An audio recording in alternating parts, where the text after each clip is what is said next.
તમે કોણ? યોયો ગુજરાતી કરે છે. ઘરે હું એકલો જ છું. કેમ? મારી પતંગ ઉપર લંગસ્યું તમે ફેંકેલું કાકા? મને એમ કે કપાયેલી હશે.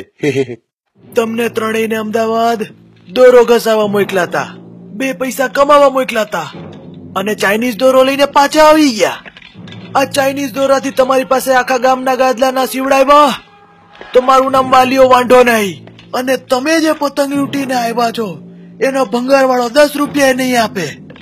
અને આ ચાઇનીઝ દોરી લાવવાનો આઈડિયો કોનો હતો? વહેલી સવારે ને ઢળતી સાંજે જો પતંગ ઉડતા દેખાણા તો સીધો ભડાકે લઈશ. અને મેં તમને લોકોને 500 રૂપિયા આપ્યા હતા, એનું શું કર્યું હિસાબ આપો. એનું તમે શોપિંગ કરી આવ્યા.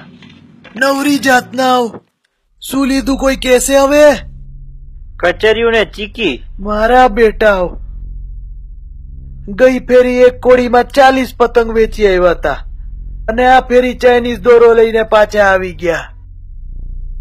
નોનસેન્સ. તમને લોકોને શું લાગે છે કે વાંઢાભાઈની સુગર ફેક્ટરી છે? એટલે મને તો ખાલી સુગર છે. આટલી ચીકી તમારો કાકો ખાશે? અરે લાલિયા, બોલો બોલો બાપુ. યાદ છે આપણે અમદાવાદમાં કેટલી પતંગ લૂંટતા? મિનિમમ 500. લો સાંભળો, 1000 રૂપિયા કમાવા હોય તો 500 તો વેચવા પડે. અને તમારા જેવી દોણકી લઈને 500 શું 5 પતંગે માંડ લૂંટી શકાય. અહીંયાથી 50 મીલ દૂર જયારે પતંગ કપાય ત્યારે મમ્મી છોકરાને કહી દે કે બકા રવા દે, રવા દે બકા, વાંઢો આવી જશે. અને આ 3 જાડિયાઓએ વાંઢાની રેપ્યુટેશન નો ભાજી પાઉં બનાવી નાખ્યો. ચાઇનીઝ દોરી લાવવા વાળાઓને સજા મળશે. લાલિયા, મારી ફટાકડી ફેંક જોઈ. વર્ષોથી બંદૂક ફોડી નથી. જોઈએ આજે કેટલી ફૂટે છે.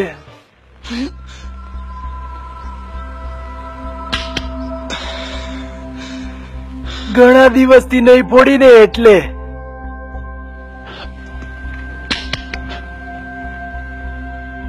એ રમકડાની નથી ને? હવે ફાઇનલ. એ નસીબ આડે પાંદડું તો ફિરકી વીટે વાંદડું. Bed joke.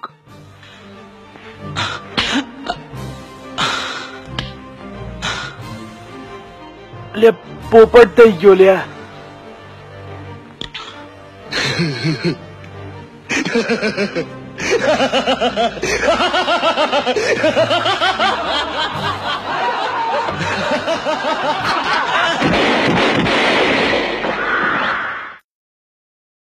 આપ સૌને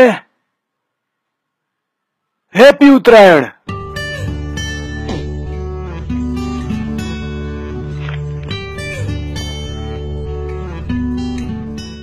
ચીકી ક્યાં છે? ક્યાં છે ચીકી? ક્યાં છે ચીકી? અમોની તમોને છે એક અરજી કે ગળું સીવશે નહીં કોઈ દરજી ને બાકી તમારી મરજી. પક્ષીના ગળામાં દોરો આવે તો કાળજીપૂર્વક દોરો કાપી નાખજો. આ છે અમોની તમોને કરબદ્ધ વિનંતી કે અમારું માન રાખજો અને આ વિડીયોને શેર કરી સૌને આનંદ આપજો.